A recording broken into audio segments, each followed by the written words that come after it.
Ma'asyal muslimin, jamaah Jumat rahimakumullah. Mari kita senantiasa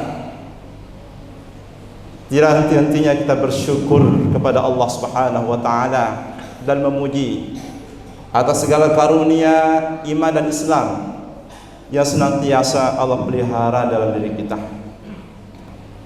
Salawat dan salam semoga senantiasa terlimpahkan kepada junjungan kita Nabi besar Muhammad sallallahu alaihi wasallam, kepada keluarga, para sahabat dan umatnya yang selalu berpegang teguh kepada sunnah-sunnah beliau di tengah zaman, di tengah era rusaknya akidah. Maka perlu kita mengingatkan kembali untuk diri kita sendiri dan keluarga kita serta masyarakat secara umum agar kembali kepada Al-Quran, kembali kepada As-Sunnah yang merupakan pedoman yang mendapatkan jaminan keselamatan bagi siapapun yang menjadikan kedua pedoman ini sebagai pegangan hidupnya. Para jamaah sidang Jumat rahimakumullah ta'ala, hari ini kita sudah berpindah di tahun 1444 Hijriah, ketika Umar bin Khattab khalifah kedua Rasulullah SAW menetapkan peristiwa besar yang terjadi dalam sejarah umat Islam, yaitu hijrahnya Rasulullah beserta para sahabat dari Mekah menuju Madinah sebagai tahun Islam atau kalender Islam pada hari ini. Maka bukan tanpa alasan, karena pada saat itu beberapa sahabat mengusulkan kepada sang khalifah untuk menjadikan tahun kelahiran Rasul sebagai tahun Islam atau tahun yang lainnya sebagai tahun Islam. Namun Umar bin Khattab memiliki pandangan yang sangat visioner sebagai seorang khalifah untuk menjadikan peristiwa hijrah yang menjadi titik balik perubahan dalam skala yang sangat besar bagi umat Islam pada saat itu sebagai kalender Islam. Maka mari kita jadikan hijrah Rasulullah SAW sebagai momen perubahan dan bagaimana kita mengaktualisasikan makna hijrah dalam kehidupan kita yang sekarang ini, sehingga kita tidak membiarkan waktu larut begitu saja tanpa adanya upaya yang sungguh-sungguh dari masing-masing kita untuk mewujudkan perubahan dalam hidup kita. Ma'asal muslimin, jamaah Jumat rahimakumullah, angka 1,9 miliar umat Islam merupakan angka besar yang membuat kita menempati urutan kedua di dunia ini secara kuantitas, namun tidak selalu berbanding secara kualitas dan mutunya. Dan ternyata Rasulullah SAW telah menggambarkan keadaan umat ini di akhir zaman seperti apa. Banyak yang menyampaikan hadis ini. Walakinnakum gusaun ka gusa'is sail. Gambaran umat Islam di akhir zaman bagaikan buih di lautan, terombang-ambing, tidak punya kekuatan untuk membekali diri menghadapi gelombang kekuatan yang merusak umat Islam. Siapakah yang merusak? Tentu mereka adalah kelompok-kelompok manusia-manusia yang menjadi musuh agama Islam. Karena sejak dulu Allah Subhanahu wa taala telah menjadikan perlawanan antara Islam dengan agama-agama lain sebagai suatu sunnatullah, yang harus dihadapi oleh umat Islam. Maka tentu angka yang sebesar itu jangan membuat diri kita merasa besar dan kuat. Karena angka yang besar tidak selalu berbanding lurus dengan kualitas. Bahkan dalam hadis yang lain Rasulullah SAW memberikan pernyataan yang begitu menohok, yang harus kita jadikan sebagai bahan untuk mengevaluasi tentang sebab-sebab mengapa umat Islam mengalami keterbelakangan, kehancuran, bahkan dikendalikan oleh kelompok manusia yang tidak menginginkan Islam tersebar ke seluruh penjuru dunia. Maka perubahan yang pertama yang harus kita lakukan sebagai revolusi hidup kita sebagai seorang muslim adalah akidah. Hari ini setiap orang menikmati HP. Setiap orang bisa mengakses berbagai jenis tontonan, tayangan, hiburan sepanjang waktu. Mulai dari perempuan, laki-laki, orang dewasa, orang tua, anak muda, anak remaja, semua bisa menikmati informasi, mengakses berbagai tayangan, tontonan tanpa ada hambatan sama sekali. Sudahkah kita berpikir bahwa boleh jadi informasi yang begitu menggempur hidup kita setiap harinya sebagai salah satu cara musuh-musuh Islam menghancurkan umat Islam? Barangkali dalam diri kita, apa sih pentingnya membahas masalah ini? Hadirin yang Allah Subhanahu wa taala muliakan. Bukankah Allah Subhanahu wa taala telah memilih umat Islam sebagai khairah ummah, umat pilihan, umat terbaik, umat yang tampil paling depan di dalam memberikan perubahan hidup bagi seluruh masyarakat manusia. Namun kalau kita meninggalkan sebab-sebab khairah ummah, al-amru bil ma'ruf wan nahyu 'anil munkar wal imanu billah, maka kita tidak akan pernah terpilih sepanjang sejarah hidup manusia sebagai khairah ummah.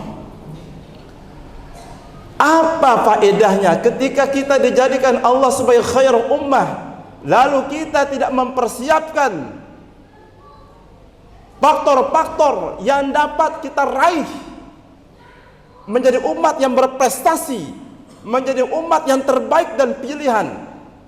Kalau kita hanya berpangku tangan, tidak peduli dengan agama kita sendiri, tidak peduli dengan kerusakan akidah yang ditimbulkan oleh berbagai tayangan dan tontonan yang bisa kita akses melalui HP kita.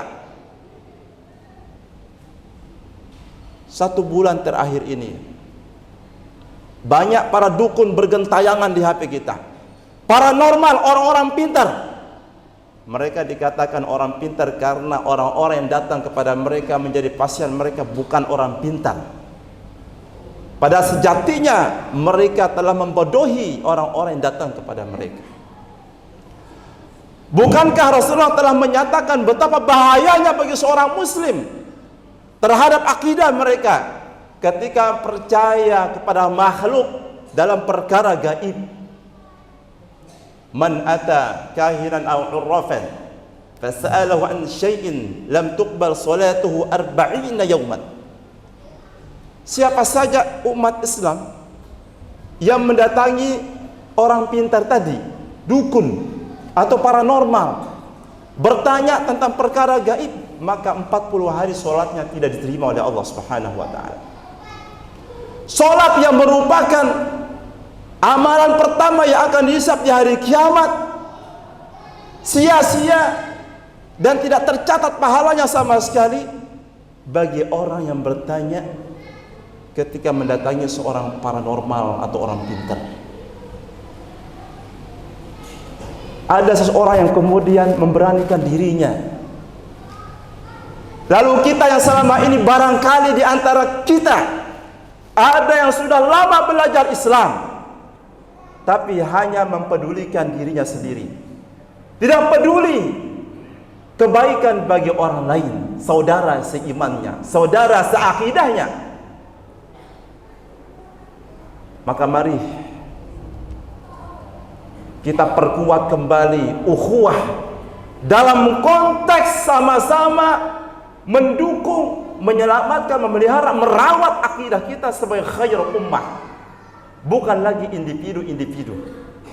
Khairul ummah berarti meliputi seluruh kalangan umat Islam, seluruh kelompok Islam, dari manapun organisasinya, dari manapun kelompoknya, sepanjang Quran, Sunnah, ijma' para sahabat, qiyas dan lain sebagainya menjadi acuan ibadah, akidah, akhlak dan seluruh hidupnya, maka mereka adalah orang yang harus kita rawat akidahnya.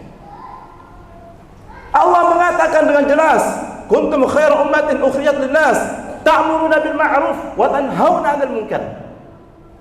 Kamu adalah umat terbaik yang dilahirkan untuk membawa nilai-nilai kemanusiaan yang begitu mulia bagi manusia, menyuruh kepada kebaikan, menegakkan keadilan, menyuruh orang lain untuk berbuat kebaikan bagi orang lain, menegakkan keadilan, membongkar sesuatu yang merugikan banyak pihak. Itu bagian daripada al-amru bil ma'ruf, membantu mereka yang membutuhkan bantuan, korban-korban bencana alam, korban-korban penipuan, mencerdaskan manusia, mendidik akidah mereka, mendidik ilmu pengetahuan mereka, menanamkan nilai-nilai keluhuran tentang akhlak yang mulia. Itu bagian daripada al-amru bil ma'ruf. Itulah cara kita mengkontekstualisasikan nilai-nilai Al-Quran dalam kehidupan bermasyarakat.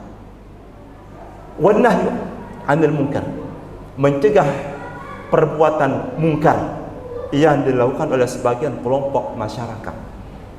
Indonesia yang penduduknya mayoritas muslim terbesar dunia, namun kita miris, namun kita prihatin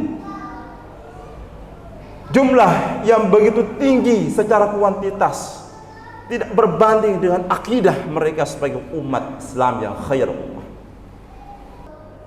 Apakah akidah kita selama ini kepada Allah Subhanahu wa taala betul-betul kita implementasikan sehingga tidak lagi kita percaya dengan mudah dukun, paranormal, orang pintar? Kita yakin kepada Allah Subhanahu wa taala.